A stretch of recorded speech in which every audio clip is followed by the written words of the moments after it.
Hola, saludos y bienvenidos nuevamente.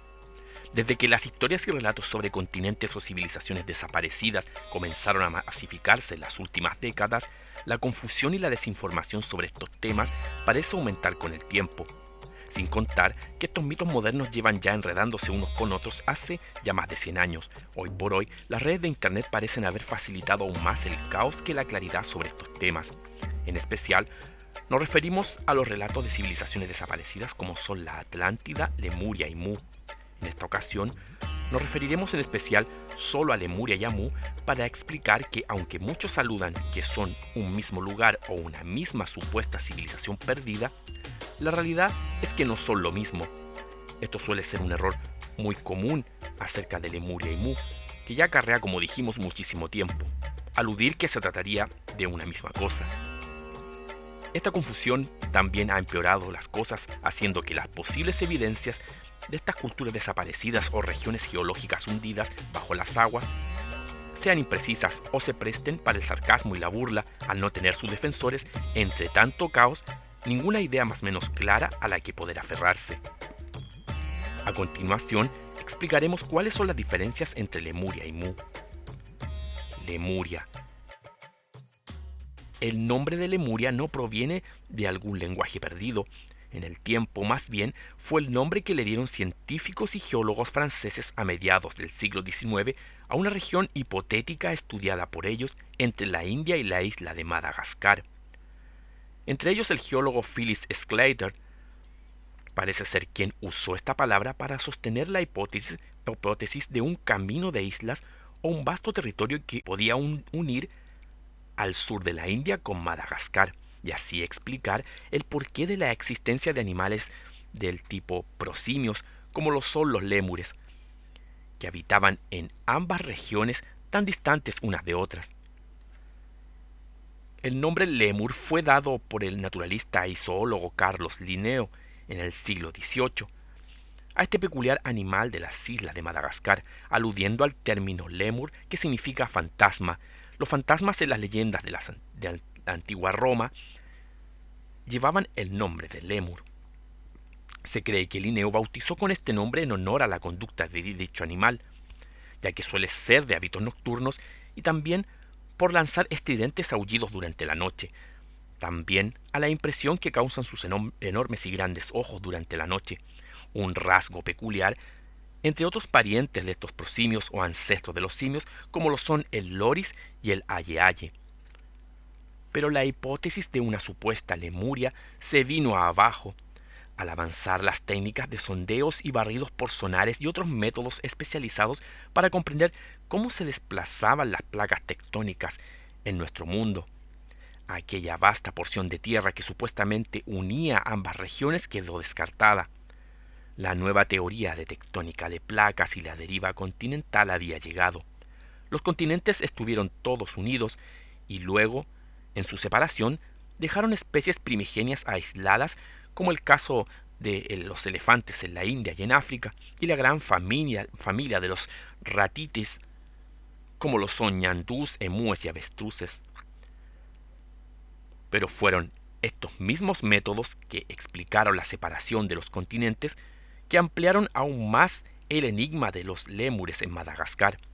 ya que descubrieron, comparando datación de fósiles, capas geológicas y los desplazamientos geológicos de Madagascar, que cuando dicha isla se separó de África y de la India, no había en ella ningún lémur habitando sobre sus tierras. Entonces, ¿cómo se explicaba la llegada de lémures tanto en Madagascar como en la India? Eso, hasta el día de hoy, no está del todo claro.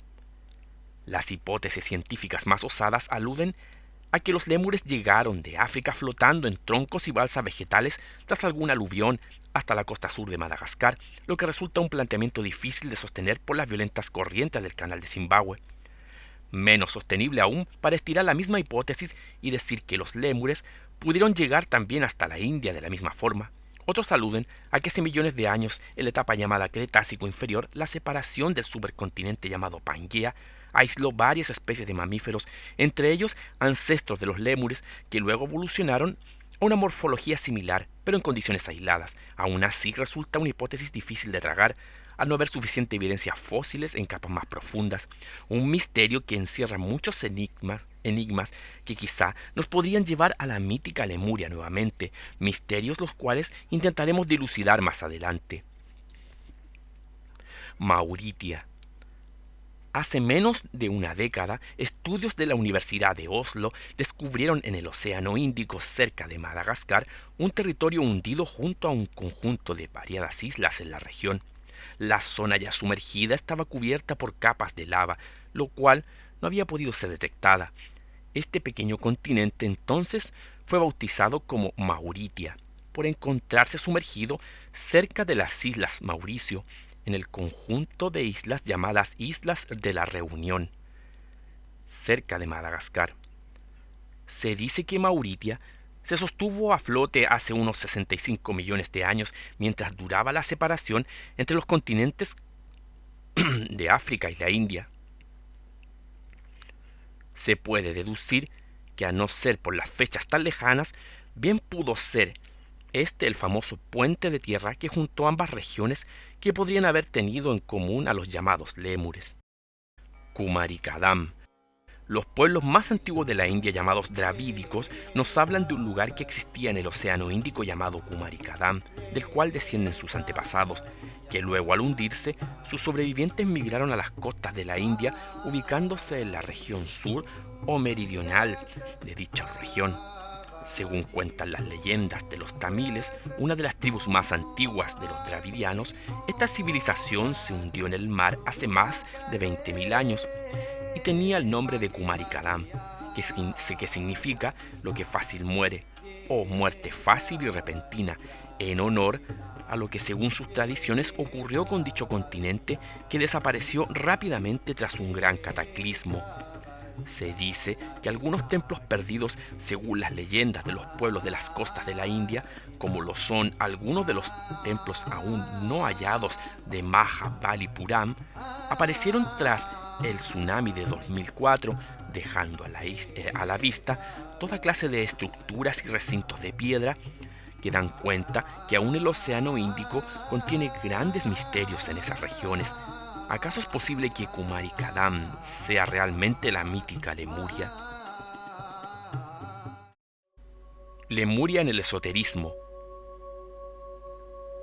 El nombre de Lemuria se pasó al esoterismo y se hizo popular gracias a la médium y célebre teósofa del siglo XIX, Helena Blavatsky, más conocida como Madame Blavatsky, fundadora de un gran movimiento esotérico en Europa llamado la Sociedad Teosófica. Blavatsky aludía que la información sobre Lemuria la obtuvo de un misterioso libro que supuestamente le entregaron poderosos monjes tibetanos. El libro era conocido como Las Estancias de Disan. En la transcripción de este libro realizado por ella misma, Blavatsky habla de Lemuria no tan solo como un continente ya desaparecido, sino como también cuna de la tercera etapa de la raza humana en épocas muy antiguas, una etapa que ella identificaba como la tercera raza raíz, donde la raza humana estaba aún en una forma muy primitiva de evolución, teniendo el aspecto de poderosas criaturas gigantes monstruosas e irascibles semejantes a los simios, que si bien tenían poderosas habilidades espirituales, carecían de una mente racional. Pareciera que el mismo nombre de Lemuria y el concepto a aquellos animales peludos le sirvió como inspiración a Blavatsky para hablar de aquellas criaturas simiescas de la supuesta tercera raza raíz, muy parecidas en estos tiempos a los Osarus de la serie Dragon Ball. Algunos miembros connotados de dicha sociedad teosófica, como lo fueron Webster Leibniz y Rudolf Steiner,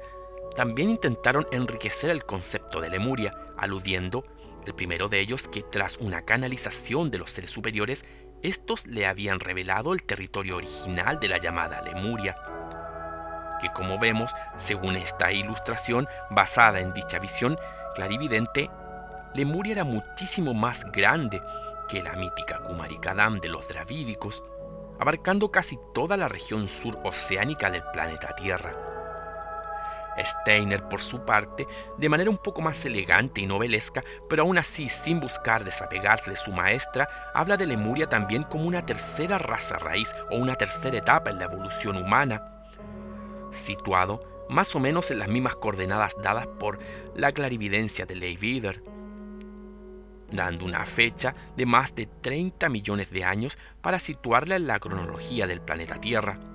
En aquella época, según Steiner, los seres humanos eran de estructura corporal flexible, ya que aún no se habían materializado por completo sobre el mundo físico, y que aún no desarrollaban su alma racional o su intelecto, y que vivían en medio de un inmenso planeta boscoso que era la Tierra en ese entonces, muy semejantes a la luna de Endor, de la película Star Wars, o a Pandora, del film Avatar. De esta forma, Steiner parece hacer la analogía con el origen de la palabra lemur, que significaba espectro o espíritu según las leyendas de los antiguos romanos. El ser humano de esa época, según Steiner, sería semejante a un espectro, un lemurio, un ser que aún no tendría evolucionado su cuerpo físico. Al llegar el siglo XX y la época hippie en Estados Unidos, el concepto de Lemuria o de los lemurianos se había instalado en la soleada California, en especial en el monte Shasta y en sus alrededores, donde varias comunidades decían canalizar los mensajes telepáticos de lemurianos que vivían bajo dicho monte y que incluso algunos decían ser descendientes de sobrevivientes lemurianos del cataclismo que hundió su civilización y que huyeron a los bosques de la costa de Estados Unidos o a los faldeos del monte Shasta a vivir ocultos, como ya dijimos, bajo el subsuelo de dicha región. De esto se han hecho correr ríos de tinta y centenares de libros de muchos que aluden estar en contacto con los sobrevivientes de Lemuria. Esta historia parece haberse enquistado en California formando una nueva leyenda traída por los hombres blancos más que por los indígenas de la región. Hombres blancos y amantes por lo estético, al relatar estas nuevas leyendas, quienes al margen de las tradiciones autóctonas han instaurado un nuevo mito semejante a los dioses blancos de la Atlántida, no sin lograr con ello un gran auge mediático y monetario. Como vemos, poco o nada se habla y se investiga de Kumarikadam, de parte de los llamados buscadores del misterio o esoteristas modernos, una región mítica de las leyendas indias que parece encerrar un contenido mucho más verosímil que todo lo que se está diciendo hoy sobre Lemuria, mezclándola con contenidos de los más variados para explicar su origen, entre ellos que Lemuria sería en realidad una colonia extraterrestre que fue habitada por razas híbridas o por extraterrestres parecidos a aves humanoides guerreras, o si no, la cuna de civilizaciones intraterrenas, o lugar de origen de maestros de luz interdimensionales, etc. En resumidas cuentas, las especulaciones de los clarividentes y esoteristas más contemporáneos a estos años sobre este tema parecen no tener fin. Todos estos supuestos seres de luz canalizados que dan información sobre Lemuria, claro está, se hacen llamar ante sus canalizadores como simplemente lemurianos, olvidando parece el origen de este nombre, un nombre basado para explicar la emigración de aquellos simpáticos animalillos que habían únicamente en Madagascar y en la India. Nos preguntamos quién realmente se ha esforzado por aclarar dónde estarían los verdaderos lémures de aquí al relato mítico que cuentan los dravidianos, los supuestos sobrevivientes de dicho continente hundido hace más de 20.000 años. Y si es que hoy por hoy alguien realmente con algo de cordura y no tanta ambición personal no ha buscado nuevamente los orígenes de este mito con honestidad en vez de lanzarse en la montaña rusa del sensacionalismo esotérico más desbocado, seducido por ganar algo de dinero, fama o poder, dejando de lado cualquier cosa relacionada con la verdad.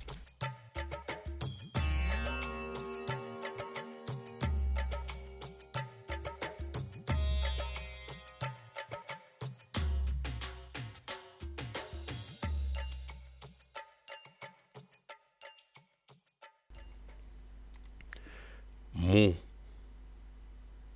La leyenda de Mu ubicaría a este mítico continente hundido en la región del Pacífico Sur, en medio o cercano al gran triángulo de la Polinesia, compuesto por Hawái en el norte, Nueva Zelanda en el oeste e Isla de Pascua o Rapa Nui en el este. Muchos han creído que este continente también puede ser llamado Lemuria o sería lo mismo que Lemuria, lo que como ya vimos no tiene nada que ver, aunque sí hay algunos elementos que podemos observar en común y son semejantes a la leyenda moderna de Lemuria, que como dijimos nace como una hipótesis de geólogos del siglo XIX para hablar de un puente que un día estuvo a flote que conectara Madagascar con el sur de la India para justificar a especies semejantes viviendo en ambos extremos. Mismo lugar que los dravidianos del sur de la India decían que se encontraba el mítico Kumarikadam. Como dijimos, Mu no tiene nada que ver con la ubicación de Lemuria, estrictamente hablando, ni es lo mismo que Lemuria, puesto que no se encuentran ambos en el mismo lugar, ni menos se describen originalmente las mismas regiones, a no ser por algunos agregados posteriormente a la leyenda. Muchos de los que han estudiado el origen de la leyenda de Mu creen que se origina en el investigador y viajero estadounidense del siglo XIX llamado James Chudward, lo que no es así. James Chudward vivió en el siglo XIX y comienzos del XX y fue un miembro de la Sociedad Teosófica, lo que creemos que esto influenció su búsqueda del continente perdido, en vista a las creencias de este grupo sobre antiguas civilizaciones que comentamos un momento atrás. Pero mucho antes de Chudward fue otro investigador de origen francés el que comenzó a ocupar el término de Mu para hablar de una antigua civilización hundida en el Pacífico hace milenios. Su nombre, Auguste Laplogion, quien también logró conocer a Chudward durante algunos de sus viajes de investigación. Ambos estaban obsesionados con el tema de una civilización madre, origen de todas las culturas antiguas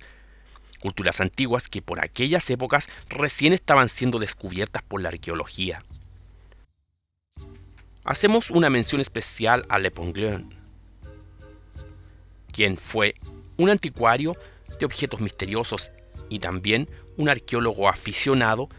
pero que aún sin ser un académico en arqueología, debemos reconocerlo como un verdadero aventurero y hombre de acción para su época, que terminó siendo un gran aporte para la arqueología moderna. Viajó intensamente por gran parte de Sudamérica, se dedicó a los trabajos más arduos y variados, muchos de ellos relacionados con la ingeniería y la geología, pero por sobre todo fue uno de los pioneros en fotografiar al detalle y por primera vez en la historia las ruinas del Imperio Maya, ruinas que él mismo ayudó a descubrir con una perspicacia implacable en medio de la selva de Centroamérica. Todas sus teorías,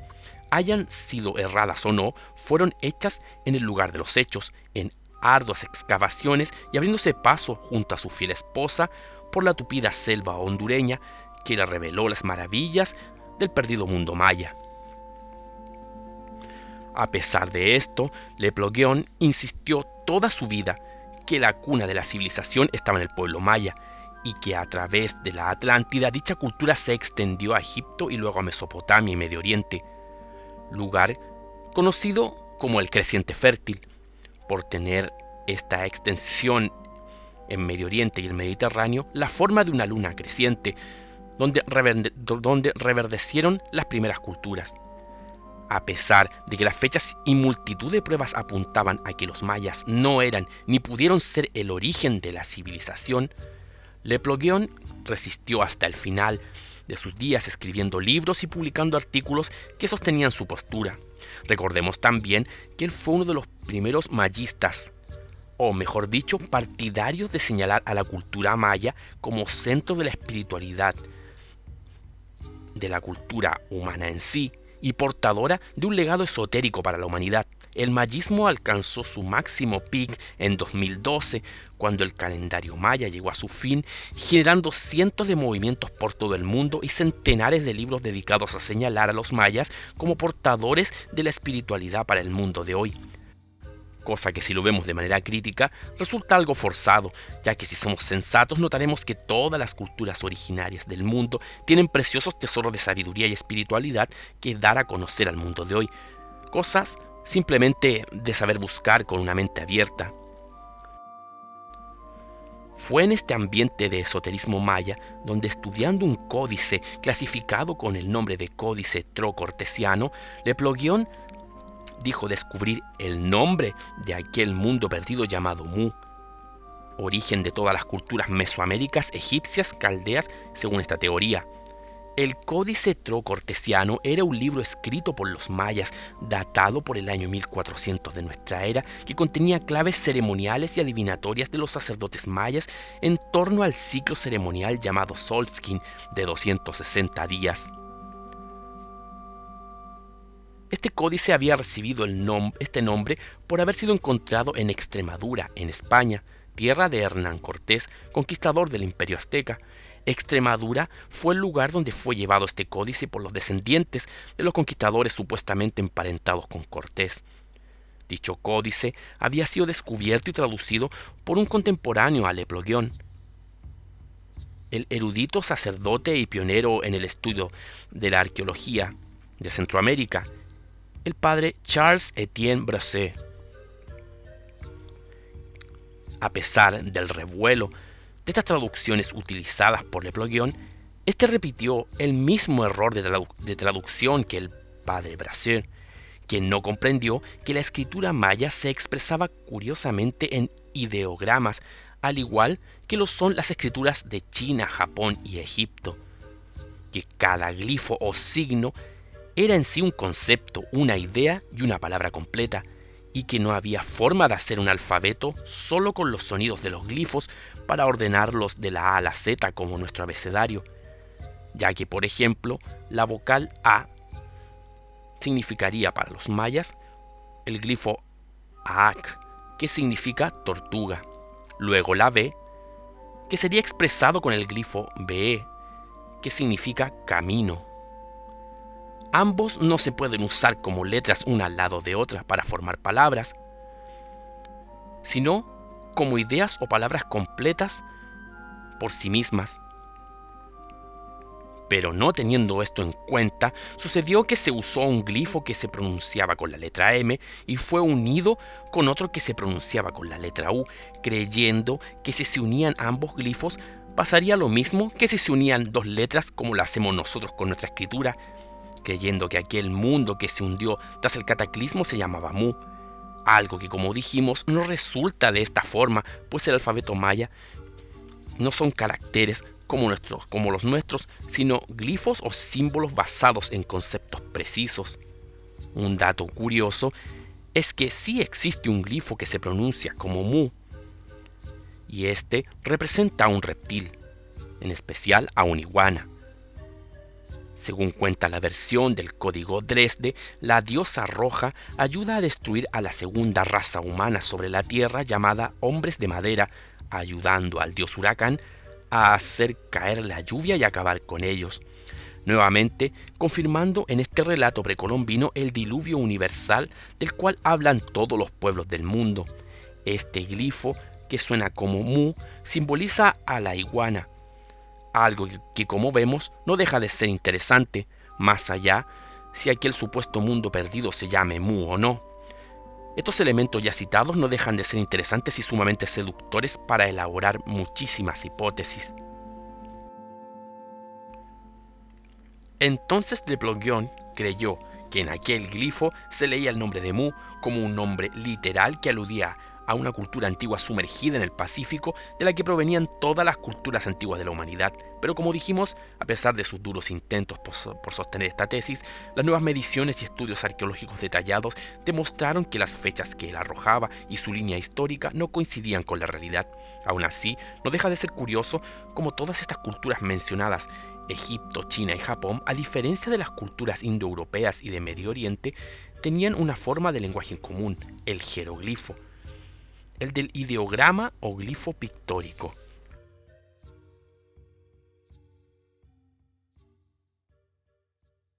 Pero tras pasar solo un par de años de diferencia, James Chudward, un viajero y comerciante de las colonias británicas de la India, totalmente influenciado por las ideas de Le Plongeon, comenzó a publicar sus libros y estudios basados en sus viajes por Asia y el Pacífico. Chudward aludía por esos años que cuando estuvo en la India conoció a un sacerdote hindú de un antiguo templo que lo llevó muy al norte del país y le mostró unas tablillas antiguas que el antiguo sabio aludía a una cultura llamada Naakal. Según Chudwar, los Naacal serían los habitantes de Mu, un continente que se hundió en el Pacífico hace más de 50.000 años y que según estas tablillas Naacal mencionaban a Mu como aquella supercivilización desaparecida de donde toda la cultura humana proviene, siendo Mu una especie de madre o raíz primigenia de la humanidad. El término Naacal también es mencionado curiosamente en un libro del mentor de Chudwar, y vemos que nuevamente la Apollyon entra en escena, ya que es en su libro llamado La Reina de Mu y la Esfinge de Egipto, en donde habla de los Naacals como un pueblo de iniciados que trae la tradición de Mu y forma el imperio de los mayas en Centroamérica. Naacal es un concepto compartido tanto por el maestro como por el discípulo, solo que este último iría más lejos, aludiendo que encontró restos jeroglíficos en aquellas supuestas tablillas en ese templo secreto de la India, que como sabemos nunca apareció. Pero lamentablemente, según Chudwar, no le fue permitido sacar dichas tablillas del lugar, ya que estaban muy estropeadas, y a lo más pudo hacer un croquis con su cuaderno un tanto vago. Y al pasar el tiempo y no poder comprobar dicha historia, Chudwar cayó en el descrédito. Han pasado más de 100 años y ha sido Jake Chudwar, el bisnieto de aquel aventurero, que aún mantiene viva la memoria de su ancestro y realiza conferencias por todo el mundo, escribiendo algunos libros más actualizados, con lo que él cree es una gran verdad acerca de Mu, que la ciencia actual no desea aceptar. Es así como la leyenda de Mu toma cuerpo y sustancia, y cómo en el caso de Lemuria también comienza a producirse una confusión entre estos relatos, facilitado obviamente por los movimientos Nueva Era y por residuos de la teosofía,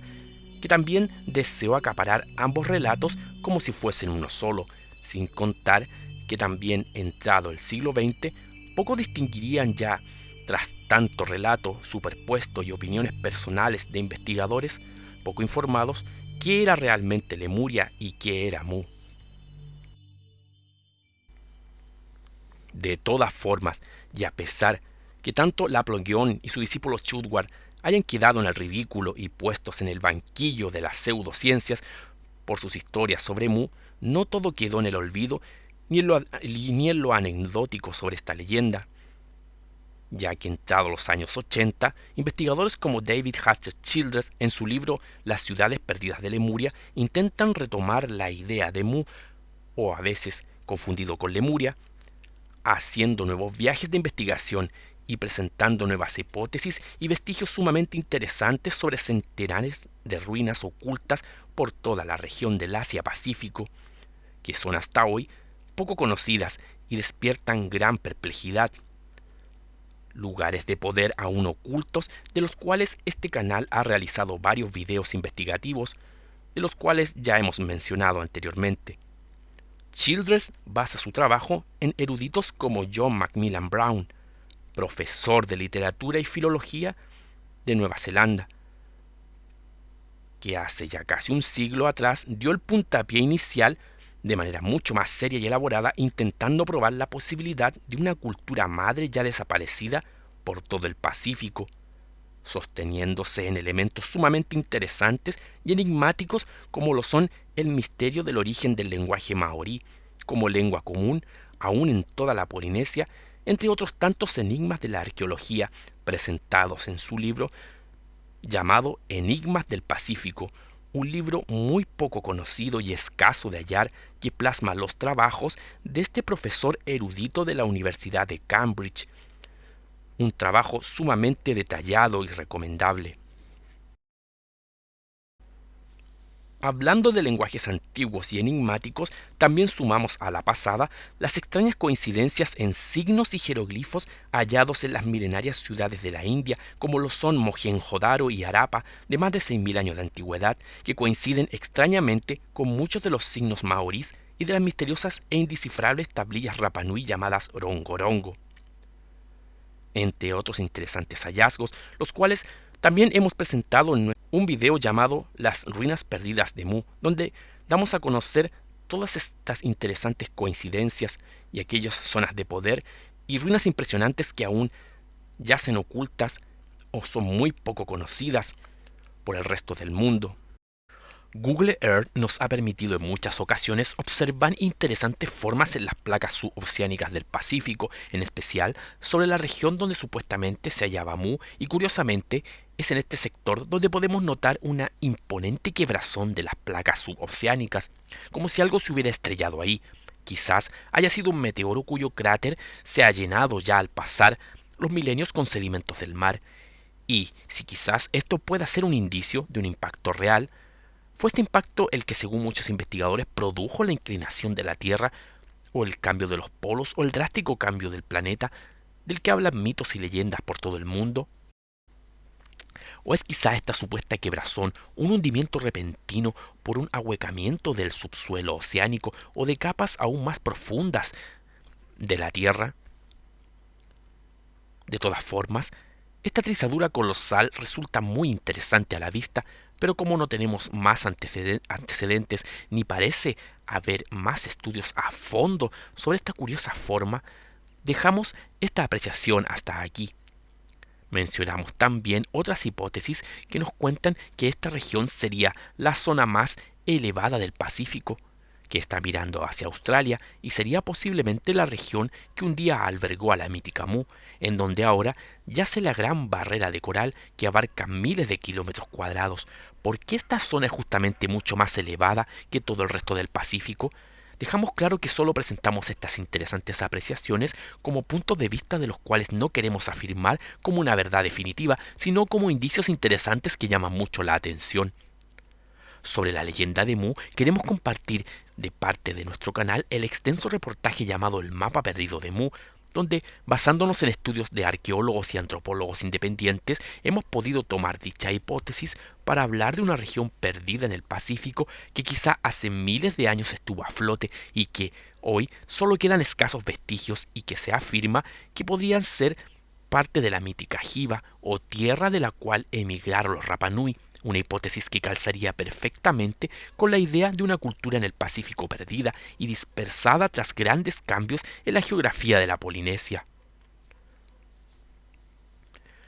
Como vemos, Lemuria y Mu tienen orígenes diferentes, pero no se distancian mucho unos de otras, ya que dichas leyendas emergen en una época especial, el siglo XIX, donde aún la geología estaba en pañales, aunque como hemos visto con el tiempo, el desarrollo de las teorías tectónicas de placa